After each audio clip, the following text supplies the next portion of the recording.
fallen from heaven, Lucifer, son of the morning.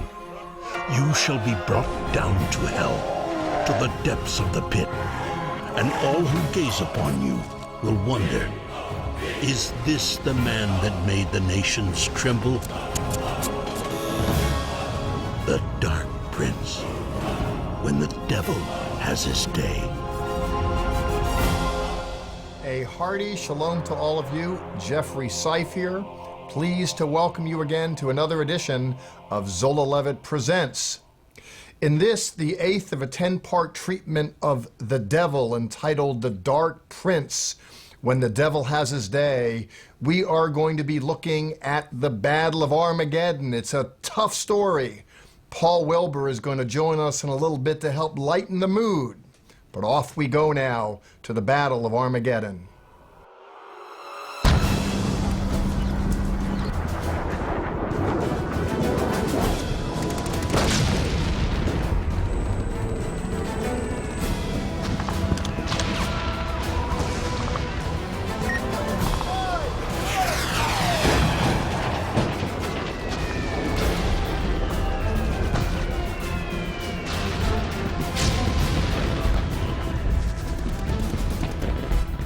Never before has there been such a war, nor will there ever be again.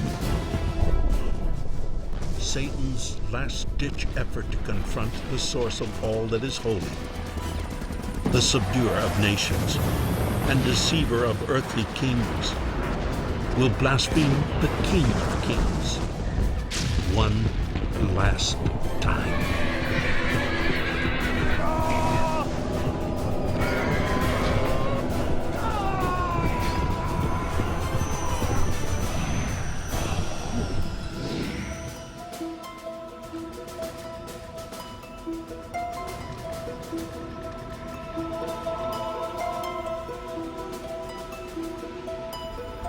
It's so beautiful. This place at one level is just drop dead gorgeous. This is the Jezreel Valley here. I'm looking at Palm. I'm looking at a verdant valley. And I'm also looking at a place that's going to be filled with blood, and perhaps in the not too distant future.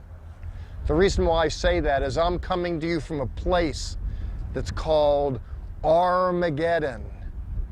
It was known in antiquity by ancient Israelite kings, and it was made popular for Christians, for in the book Revelation, John the Apostle had a vision. He took readers to this place, not to observe the beauty and the bounty, but no, he took them to this place to give voice to the most climactic struggle in human history is being played out here. X marks the spot on this very place. We've been considering a wicked story at one level in this series as we look at the devil, who one day is going to have his day, and you know, it's time for him to leave. Enough already. He made his entrance onto the stage of the human drama in Genesis, and I don't know about you, but I'm ready to see him make his exit, and this he does by events that are precipitated here at this very place. In the 16th chapter of Revelation, in verse 16, readers are told that these armies are going to be marshaled. It starts in verse 12. In verse 14, John informs that these armies are driven by demons, by spirits. And it's not just regional, for he says the whole world will be drawn into this downward spiraling vortex, driven by demons, he says. And in verse 16 he says, and they're gathered together in a place called Armageddon. This place. Who would think that this would be the place where a grand battle would be played out? It's striking in part because just across the valley is the city of Nazareth, Jesus' boyhood home. When he made his entrance onto the stage of the human drama in the flesh, in person, he was reared here in this neighborhood on the other side of the valley.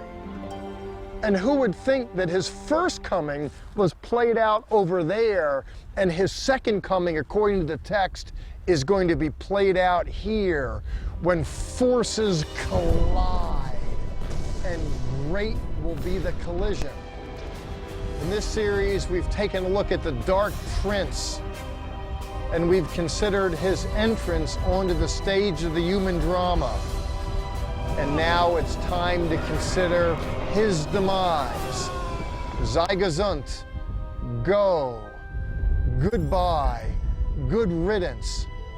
And he can take with him his pain, his miseries, his ramping up the engines of fermenting discontent, anger, war, pillage and plunder.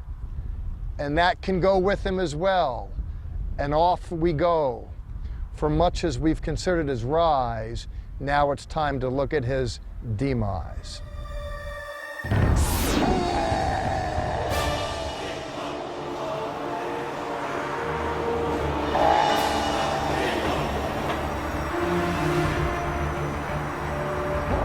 And the beast was cast alive into a lake of fire, burning with brimstone.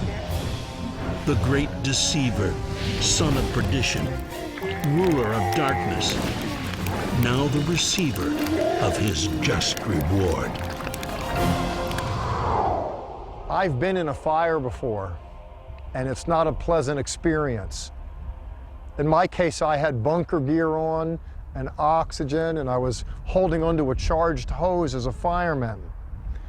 I know what it's like to go into a pitch black environment where the smoke is so thick you can't even see your hand in front of you. I remember trying to find my hand and I couldn't.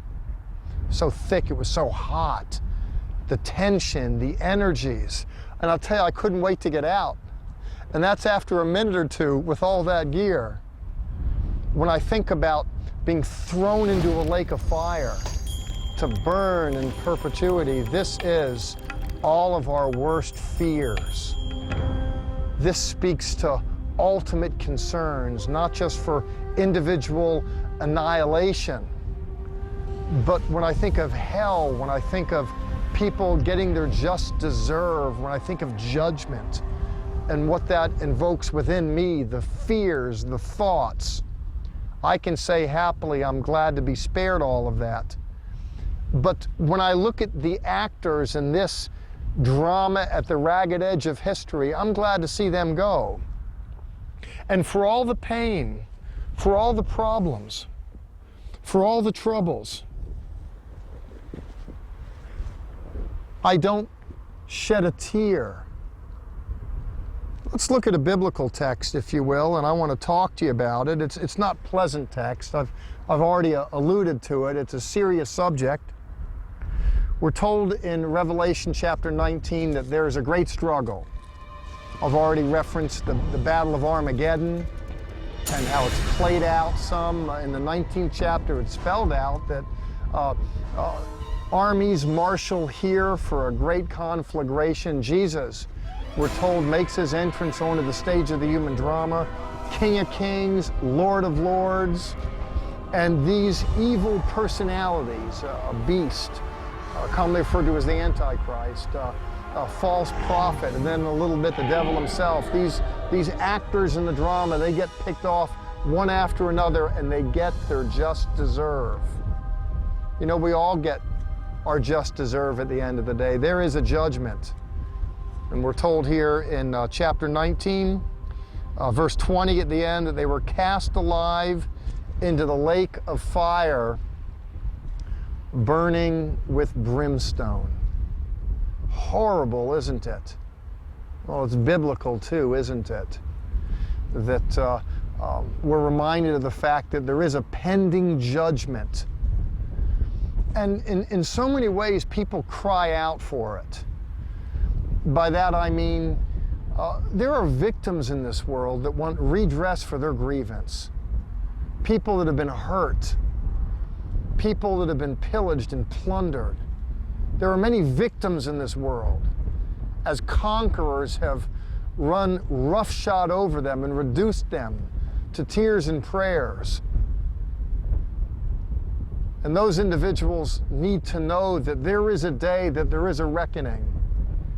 And here, as history comes to a close, Bible readers are told that there is a reckoning, much as there's a reckoning for individuals that are bested by the darker side of their own natures. Sin prevails, circumstance prevails, and they come to ruin. So it is that he who is the author of ruin himself meets an inglorious end.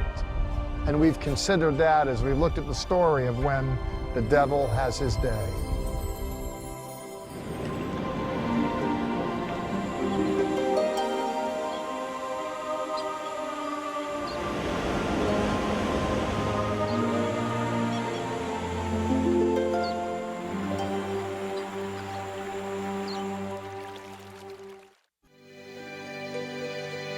For the Lord thy God bringeth thee into a good land, a land of fig trees and pomegranates, a land of olive oil and honey.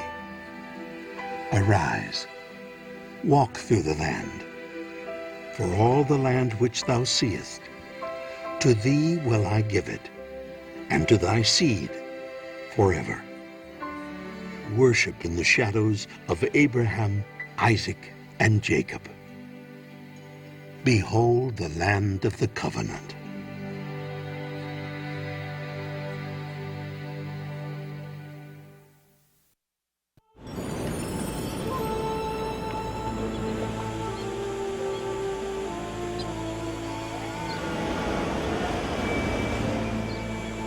And he showed me a pure river of water of life, clear as crystal, proceeding out of the throne of God and of the Lamb.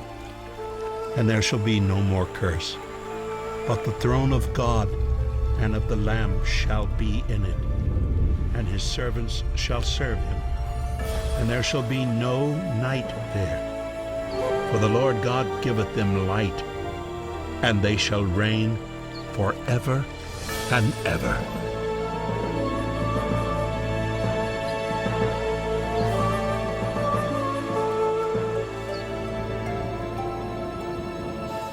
When I enter into the world of the book of Revelation, I enter into a really tough world where people no doubt are wearied, disoriented, perplexed, in dread terror of today and in dread terror of tomorrow. It's just a world upside down. I'm glad to finally get to a place in the story where in the wake of Jesus' second coming, the upside down world is made right side up. And what you find in the 22nd chapter of Revelation is that the author goes back to the very beginning of the biblical story. Recall paradise when you, mankind, was placed in Gan Eden. In the second chapter of Genesis, we're introduced to a garden that's there at the fountainhead of rivers. But sin makes its entrance onto the stage of the human drama. They become defiled and are kicked out of the garden, and it's all gone bad ever since. In Revelation chapter 22, these garden motifs reappear, we're told. And he showed me a pure river of water, of life, Chaim, clear as crystal, proceeding from the throne of God and of the Lamb. There's life, healing, wholeness, health, restoration, equilibrium restored coming from the Lord and his Son, depicted here as a lamb. We're told in verse 2 there's a street on the side of the river, and there was the tree of life, Etz Chaim. Remember in Eden there was the tree of the knowledge of good and evil, so-called, and Etz Chaim, the tree of life.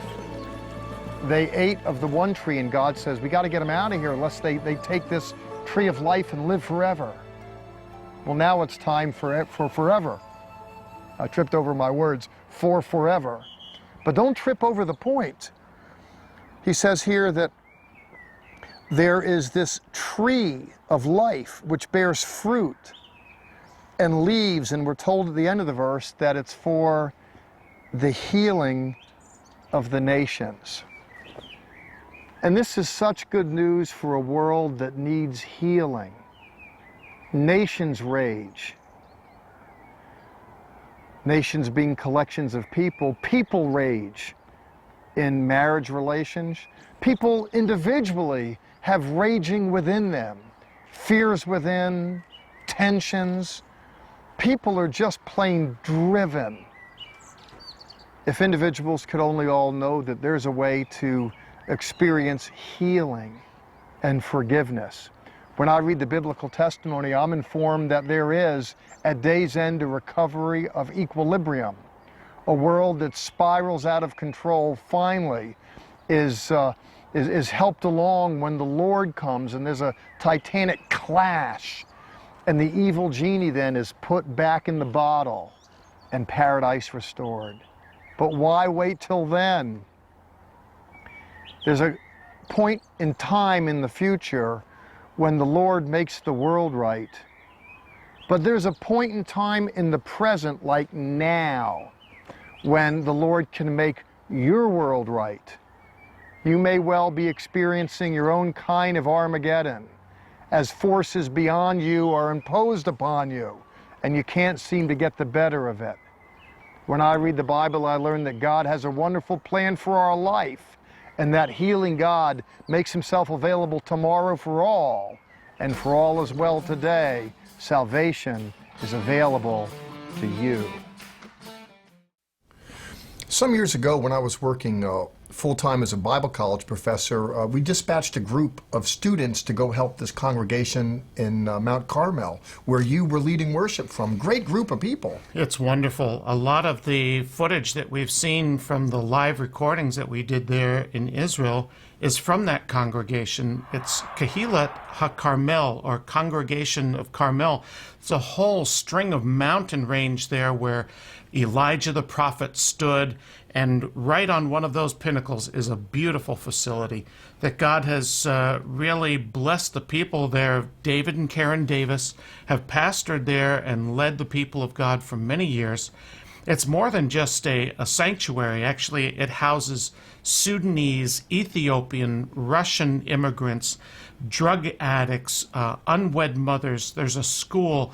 These are wonderful people who are doing a tremendous work, and they opened their facility to us, very, very gracious people.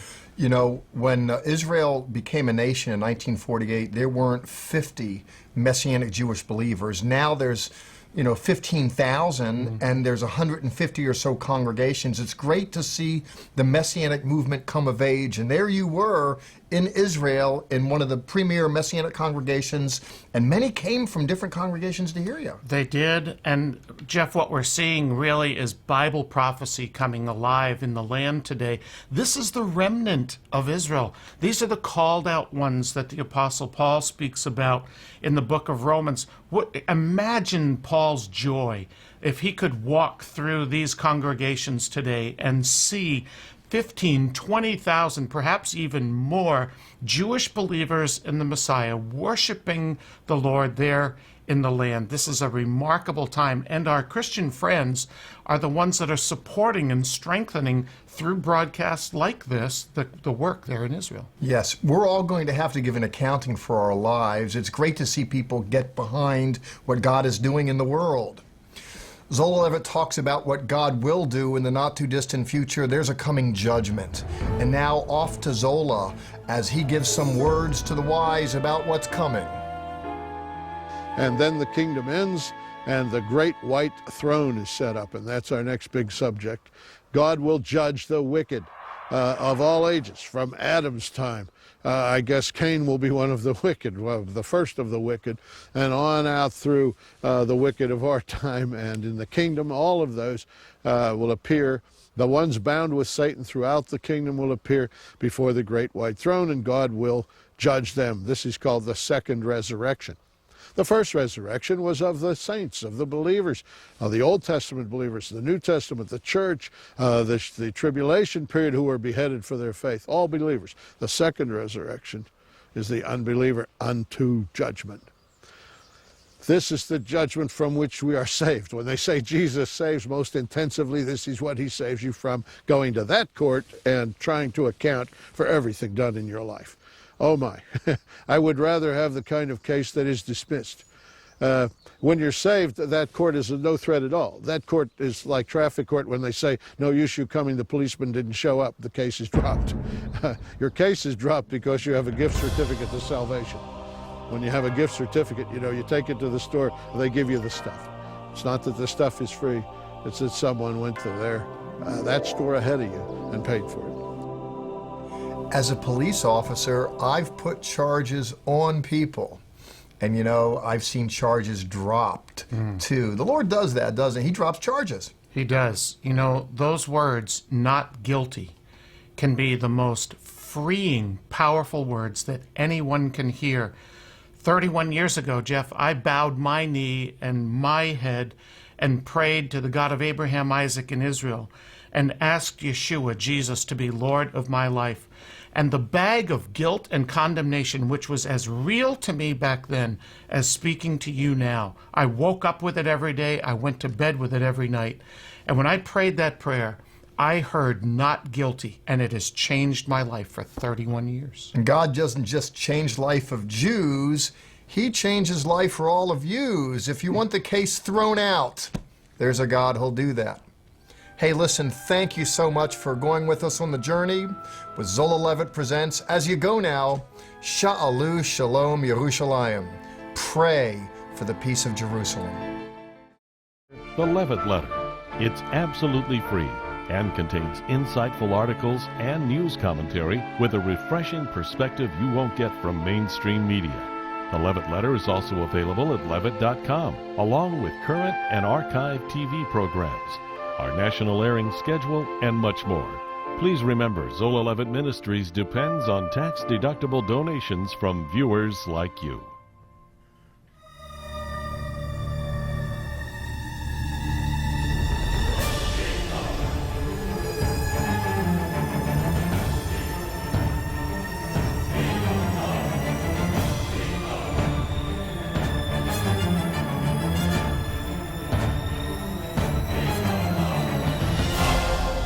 This has been a paid program brought to you by Zola Levitt Ministries.